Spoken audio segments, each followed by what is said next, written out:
আজকে তোমাদের সঙ্গে মটনের দারুণ একটা রেসিপি শেয়ার করব হচ্ছে মটন ডাক বাংলো।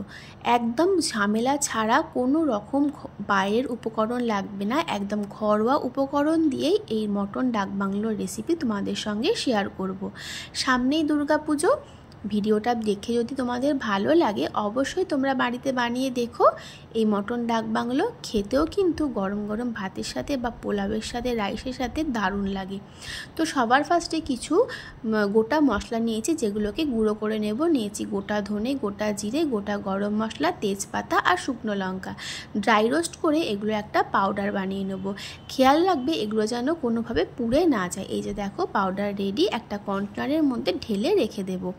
এইবারে চলো ওই মিক্সির বাটির মধ্যেই একটা মশলা বানাবো, যার জন্য নিয়েছি রসুন, আদা, পেঁয়াজ আর শুকনো লঙ্কা নিয়েছিলাম ঝালের জন্য। এই যে দেখো খাসির মাংস, যেগুলোকে ভালো করে ধুয়ে নিয়েছি। এবার ম্যারিনেট করব, তার জন্য নিয়ে নিচ্ছি 2 চামচ টক দই, পরিমাণ মতো নুন, হলুদ, ধনের গুঁড়ো, দিয়ে দেব জিরের গুঁড়ো, আর দেব কাশ্মীরি রেড চিলি পাউডার।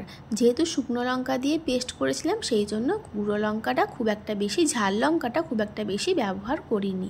তারপরে দিয়ে দিচ্ছি সর্ষের তেল, আর যে মশলাটা বেটে রেখেছিলাম আদা, রসুন, শুকনো লঙ্কা, সেই পেস্টটা আমি দিয়ে দিলাম। দিয়ে মাংসটাকে খুব ভালো করে মাখিয়ে রেখে দেব প্রায় 1 ঘন্টা। হাতে সময় থাকলে আরও কিছুক্ষণও রেখে দেওয়া যায়, বা ওভারনাইটও তোমরা এটা মাখিয়ে ফ্রিজে রেখে দিতে পারো। তো দেখো ভালো করে মাখিয়ে নিচ্ছি, একদম সুন্দর করে মাখিয়ে নিতে হবে। একটু সময় নিই, যাতে মাখাতেই দেখবে এর কালারটা চেঞ্জ হয়ে যাবে। তো দেখো কত সুন্দর কালারটা এসছে, একদম রেডি। এবার এটা আমি ঢাকা দিয়ে রেখে দেবো। তো 1 ঘন্টা মতন আমি রেখেছিলাম। 1 ঘন্টা পর ছিল রান্নাটা শুরু করে দিচ্ছি। কড়াই দিয়ে দিয়েছি সর্ষের তেল, তেলের ওপর দিয়ে দিয়েছিলাম সামান্য নুন আর সামান্য হলুদ। এবারে কিছু আলু নিয়েছি, মাংসতে আলু না হলে কিন্তু ভালো লাগে না, তাই জন্য আলু ব্যবহার করি, তোমরা চাইলে আলু নাও দিতে পারো। তো দেখো আলুগুলোকে ভালো করে ভেজে নেব একটু। আর এই রান্নার জন্য স্পেশালি লাগবে হচ্ছে ডিম। এখানে আমি 2টো ডিম নিয়েছিলাম, ডিমগুলোকে আমি 2-আধখানা করে একটু ভেজে নিলাম। তারপরে যেটুকু তেল ছিল তার মধ্যে দিয়ে দিচ্ছি তেজপাতা আর গোটা গরম মশলা ফোড়ন। এবারে কুচিয়ে রেখেছিলাম এই মাংসর জন্য পরিমাণ মতন পেঁয়াজ। এখানে মোট 4টে মিডিয়াম সাইজের পেঁয়াজ কিন্তু ব্যবহার করেছি, আর বাটাতে দিয়েছি 2টো পেঁয়াজ। তো দেখো পেঁয়াজটা ভালো করে ভেজে নেব। আর পেঁয়াজ ভাজার সময় দিয়ে দিচ্ছি সামান্য একটু চিনি, যাতে মাংসের কালারটা খুব সুন্দর আসবে। তো দেখো পেঁয়াজটা আমার গোল্ডেন ব্রাউন করে কিন্তু ভাজা হয়ে গেছে। এইবারে যে মাংসটা মাখিয়ে রেখেছিলাম সেই মাংসটা আমি এই ভাজা পেঁয়াজের ওপর দিয়ে দিচ্ছি। দিয়ে গ্যাসের ফ্লেমটা এখন আমি হাইতে করে 5 মিনিট মাংসটাকে ভালো করে কষিয়ে নেব। এখন আর কোনো কাজ নেই, এখন কাজ হচ্ছে মাংসটাকে খুব ভালো করে কষানো। যত কষবে তত কিন্তু খেতে ভালো লাগবে, আর যতক্ষণ না তেল ছাড়ছে আর কালার চেঞ্জ হচ্ছে কষাতে কষাতে, ততক্ষণ পর্যন্ত কিন্তু মাংসটাকে খুব ভালো করে কষিয়ে নিতে হবে।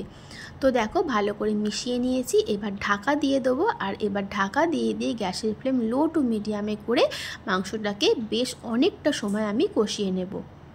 তো দেখো বারে বারে ঢাকনা খুলে খুলে আমি নাড়াচাড়া করে দিচ্ছি, যাতে তলায় লেগে না যায় সেই জন্য।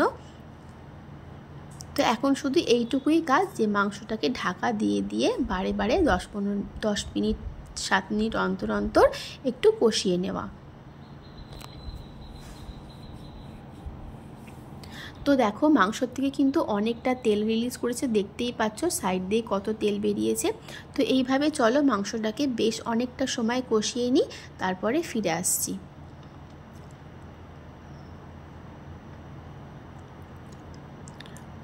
তো এখন আমি দিয়ে দিচ্ছি এই কষানোর সময় যে ভাজা মশলাটা বানিয়ে রেখেছিলাম, সেই ভাজা মশলাটা দিয়ে আবারও ভালো করে মিশিয়ে নিচ্ছি।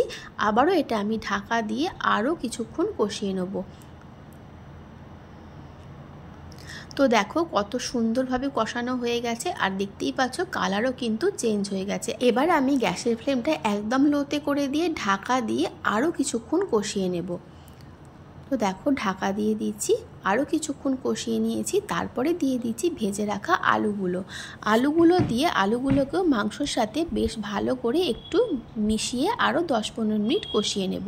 তো মাংসটাকে কিন্তু মোট আমি অনেকটা সময় কষিয়ে নিয়েছি, বলতে পারো আধ ঘন্টা মতন কিন্তু মাংসটাকে আমি গ্যাসের ফ্লেম লো টু মিডিয়ামে করে কষিয়েছি। আর কালার দেখতে পাচ্ছ, একদম কালারও চেঞ্জ হয়ে গেছে আর খুব সুন্দরভাবে কষানোও হয়ে গেছে।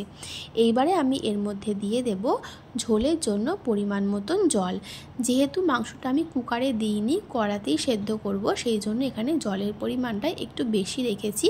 যদি কুকারে দাও সেক্ষেত্রে পরিমাণ মতন জল দিয়ে দিতে হবে, কারণ কুকারে কিন্তু জল কমে যাওয়ার কোনো ব্যাপার থাকে না। আর কড়াই সেদ্ধ করলে জলটা ফুটতে ফুটতে অনেকটাই কমে যায়, সেই জন্য এখানে জলের পরিমাণটা প্রথমে একটু বেশি দিয়েছি। এখন আমি দেখে নেব মাংসটা আমার সেদ্ধ হয়েছে নাকি। খাসির মাংস সেদ্ধ হতে তো একটু বেশি সময় লাগে।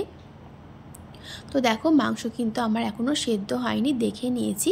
তো আমি আরও 10 মিনিট মতন ঢাকা দিয়ে রেখেছিলাম, আবারও দেখে নেব মাংসটা আমার সেদ্ধ হয়েছে কিনা। তো দেখো মাংস কিন্তু আমার একদম সেদ্ধ হয়ে গেছে, কত সুন্দরভাবে কেটে গেল। তো মাংস আমার একেবারে সেদ্ধ। মাংসটা সেদ্ধ হতে কিন্তু অনেকটাই সময় লেগেছে, কুকারে দিলে কিন্তু আরও তাড়াতাড়ি হয়ে যায়। তো দেখো এবারে আমি সবশেষে দিয়ে দেবো যে ভাজা মশলাটা করে রেখেছিলাম, সেই ভাজা মশলাটা দিয়ে দিচ্ছি।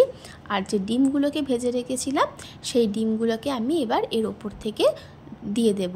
দিয়ে আবারও ডিমের সঙ্গে 3-4 মিনিট একটু ফুটিয়ে নেব, নিয়ে ঢাকা দিয়ে রেস্টে রেখে দেব 5 থেকে 7 মিনিটের জন্য। তো দেখো ভেজে রাখা ডিমগুলোকে দিয়ে দিচ্ছি। তোমরা চাইলে এখানে গোটা গোটা ডিমও ব্যবহার করতে পারো, এরকমভাবে না কেটে। তো আমি একটু কেটেই দিয়েছি, তাহলে ডিমের ভেতরেও সমস্ত কিছু ঢুকবে সেই জন্য, আর ডিমের পরিমাণটা বেশিও ইউজ করতে পারো। তো দেখো ডিমগুলো খুব ভালো করে মিশিয়ে ফুটিয়ে নেব 3-4 মিনিট, তারপর এটা ঢাকা দিয়ে রেস্টে রেখে দিয়েছিলাম 5 থেকে 7 মিনিটের জন্য। তো আমার মটন ডাক বাংলো কিন্তু একদম রেডি। গরম গরম ভাতের সাথে বা রাইস, পোলাও সব কিছুর সঙ্গেই কিন্তু ভীষণ ভালো লাগে। তাহলে অবশ্যই কিন্তু একটা কমেন্ট করে জানিও তোমাদের আমার আজকের এই মটনের রেসিপিটা কেমন লেগেছে। ভালো লাগলে আমার চ্যানেলটা সাবস্ক্রাইব করে দিও, আমার রেসিপিগুলো তোমাদের বন্ধুদের সাথে শেয়ার করে দিও। সবাই খুব ভালো থেকো, সুস্থ থেকো। তাহলে আজকের মতন টাটা।